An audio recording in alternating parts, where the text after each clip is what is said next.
Assalamualaikum warahmatullahi wabarakatuh. Hello student, good morning. Halo anak-anak, apa kabar? Semoga dalam keadaan baik ya. First of all, I want to say thank you for your score at mid-test last week. I think it is really good score. Sebelumnya Miss terima kasih untuk kalian telah mendapatkan skor yang baik dalam mengerjakan PTS minggu lalu. Dipertahankan dan lebih bersemangat lagi ya dalam belajar bahasa Inggrisnya. Okay, today we are going to continue our lesson on the lesson 13. The title is Let's Clean Our Class. Kita akan melanjutkan pelajaran kita di lesson 13 dengan judul Ayo bersihkan kelas kita.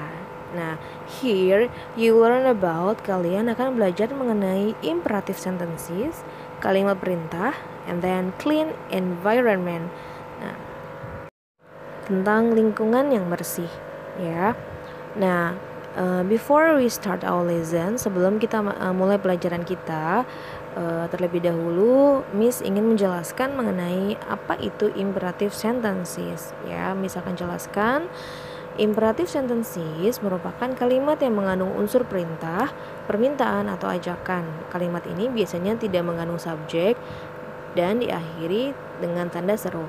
Jadi kalimat ini termasuk kalimat perintah. Jadi ketika kalian ingin memerintahkan atau meminta tolong seseorang, nah kalian bisa menggunakan kalimat ini ya, karena di situ bisa juga termasuk unsur perintah, permintaan, atau ajakan ya.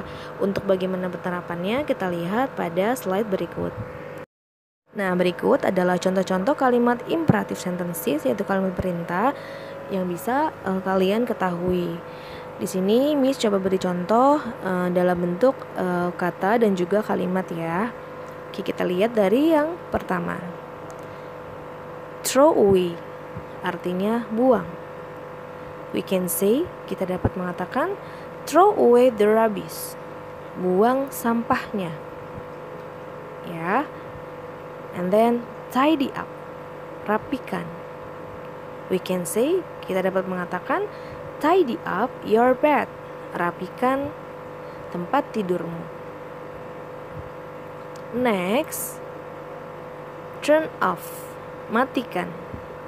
We can say, kita dapat mengatakan turn off the lamp, matikan lampunya. Next, mop, pel. We can say mop the floor, pel lantainya. Next, sweep. Sweep artinya sapu atau menyapu ya. Sweep the floor, sapu lantainya. Plant, tanam atau menanam. Plant the trees, tanam pohonnya.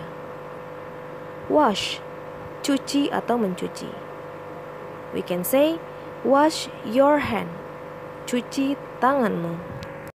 Oke, sudah melihat ya untuk contoh dari kata yang termasuk imperative sentences dan juga dalam bentuk kalimatnya. Berikutnya, contoh imperative sentences juga. Nah, dalam contoh kalimat ini di situ ada kata please. If you want ask someone to do something, jika kamu ingin meminta seseorang melakukan sesuatu, you have to say, kamu harus menggunakan kata please. Kenapa? Karena agar bisa terlihat lebih sopan ya. Kita lihat pada contohnya, clean your room please. Tolong rapikan kamarmu. Ya. Don't throw rubbish everywhere please. Tolong jangan membuang sampah sembarangan. Tidy up your table please. Tolong rapikan mejamu. Clean the whiteboard please. Tolong bersihkan papan tulisnya. Oke, sudah jelas ya mengenai jenis dari kata dan juga kalimat imperative sentences yang bisa kalian gunakan jika kalian ingin menyatakan perintah, ajakan, atau permintaan kepada orang lain. Okay, on the next page, there are 4 kind of dustbin. There is glass, metal, paper, plastik. Nah, ada 4 jenis tempat sampah, yaitu glass, tempat sampah yang untuk sampah berjenis kaca; metal, tempat sampah untuk sampah yang berjenis logam; paper, tempat sampah untuk sampah yang berjenis kertas; and then the last, plastic, tempat sampah untuk sampah yang berjenis plastik, ya. There are 4 kind of the rubbish too. Ada juga 4 jenis sampah, ya.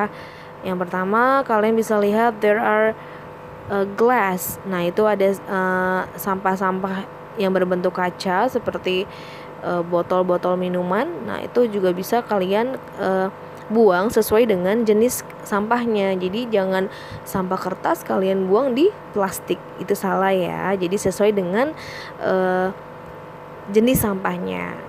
You can throw the rubbish on the plastic dustbin, paper dustbin, metal dustbin, and then glass dustbin, based on the kind of the rubbish. Ya, sesuai dengan jenis sampahnya, ya, Nak, ya. The green dustbin for glass, tempat sampah yang berwarna hijau untuk sampah berjenis kaca. The red dustbin for metal, tempat sampah yang berwarna merah untuk sampah berjenis logam atau besi. The yellow dustbin for paper, tempat sampah yang berwarna kuning untuk sampah berjenis kertas. And then the blue dustbin for plastic, tempat sampah yang berwarna biru untuk sampah berjenis plastik. Oke, next do the exercise. Berikutnya adalah mengerjakan latihan. Send your thoughts via link Google Form and don't forget to write down the question and your best answer. Nah, berikutnya jangan lupa untuk mengirim tugas kalian melalui link Google Form dan menyalin soal dan jawaban benar saja, ya. Simak dengan seksama, ya, untuk soalnya dan jawab dengan baik, ya. Semoga kalian dapat paham untuk materi pada hari ini. Baik, Miss rasa cukup untuk pelajaran hari ini. Alhamdulillah, Miss akhiri. Wassalamualaikum warahmatullahi wabarakatuh.